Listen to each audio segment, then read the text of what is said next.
siang. Kita dari Universitas Pamulang mau melakukan penelitian tentang analisis pekerjaan, perencanaan SDM, serta rekrutmen. Kita akan memberikan beberapa pertanyaan kepada Bapak. Yang pertama, bagaimana cara perusahaan memberi informasi tentang adanya lowongan kerja di perusahaan ini? Apakah menggunakan media cetak atau media sosial? Ya, kalau untuk informasinya sih kita lewat media sosial ya, bisa lewat Facebook ataupun Instagram ya. Pokoknya antara dua itu lah, antara Facebook ataupun Instagram. Ya, selebihnya paling via WhatsApp ya, atau sesama rekan kerja saling mengingatkan nih, misalkan di sini ada lowongan kerja. Yang kedua, bagaimana proses seleksi? Apakah ada kriteria tertentu untuk para kandidat? Untuk kriteria ya kita sih ada ya, pasti misalkan yang lamar kerja pasti kita interview dulu nih ya, untuk kandidatnya itu dia seperti apa ya. Yang pertama ya dia harus ada basic housekeepingnya kalau di tempat saya ya. Kalau misalkan nggak ada basicnya ya saya tidak akan menerima orang tersebut. Basicnya yang kayak gimana ya gitu, misalkan Pak? Ya dia udah punya keahlian dalam bidangnya, seperti kayak misalkan bidang housekeeping kan itu kan bentuknya bermacam-macam. Selanjutnya, bagaimana cara proses seleksinya, Pak? Seleksinya ya yang tadi saya sebutin ya, itu kita salah satunya untuk seleksinya harus ada benar-benar basic ya. Kalau emang dia ada basicnya housekeeping ya berarti dia bakal diterima nih. Tapi kalau misalkan dia nggak ada basicnya ya kita nggak bakal bisa terima pekerjaan. Dalam proses itu tuh kayak semisal interview kayak gitu ya, kayak interview. Kalau interview kan kita kan dilihat dulu nih, yang namanya interview itu kan orang datang itu kita lihat dari penampilannya. iya benar. Ya, kalau misalkan dari penampilannya dia kurang bagus ya berarti di perusahaan saya tidak menerima orang tersebut. Selanjutnya, Pak, apakah ada pelatihan untuk karyawan baru? Untuk pelatihan untuk karyawan baru di sini sih kita ada ya. Kita di sini ada masa training selama 2 hari ya, 2 hari training, yaitu kalau misalkan dia udah lepas training dia bisa langsung dipekerjakan di perusahaan PT Kangklin di perusahaan. Oke, Pak. Selanjutnya ada sesi pertanyaan selanjutnya ya, yaitu bagaimana cara untuk mengikuti proses seleksi jenjang karir? Kalau kita untuk di sini untuk mengikuti seleksi jenjang karir itu kita ada step-stepnya ya, ada prosedurnya. Yang pertama kita mulai dari absensinya.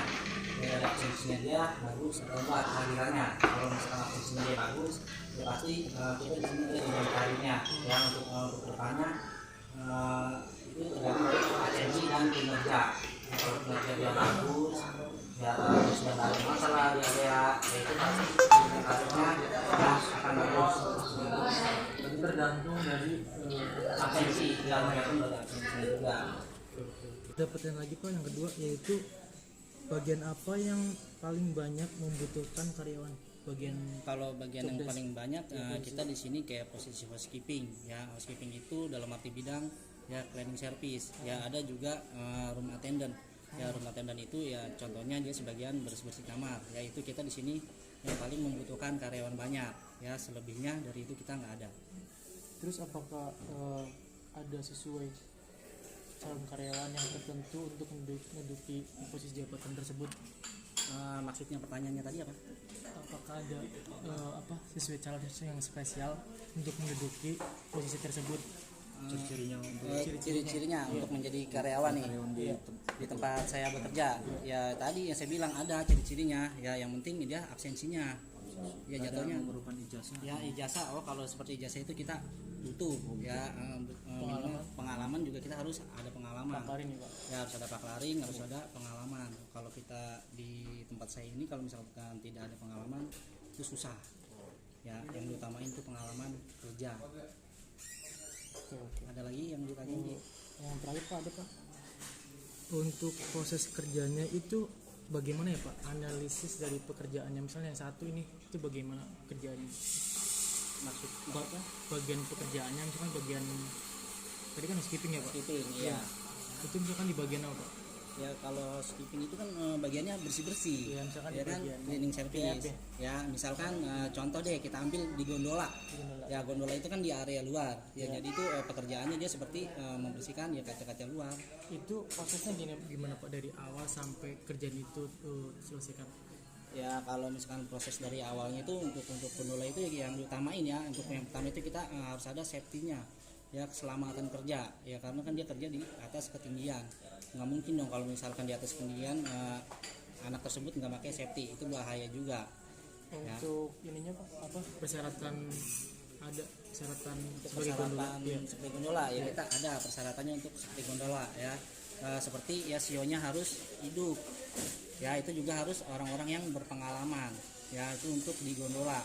Tetapi kalau misalkan untuk di cleaning service ya, kalau di bidangnya kayak pembersih-bersihan, misalkan kayak pembersih toilet nih ya, itu juga sama, itu juga harus ada pengalaman kerjanya ya. Kalau nggak ada pengalaman kerjanya ya balik lagi ke awal yang seperti yang saya bilang nih, harus ada pelatihan ya selama 2 hari baru bisa dilepas ya, itu ada training ya, itu baru bisa dilepas ke area.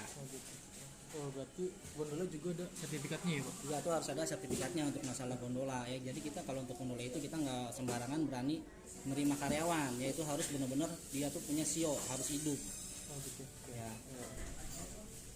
Ya udah Pak, mungkin segitu aja pertanyaan dari kami. Selebihnya kita mengucapkan terima kasih udah memberikan waktunya untuk kita. Sama-sama juga. Oke. Mohon maaf ya ketika ini ada kata-kata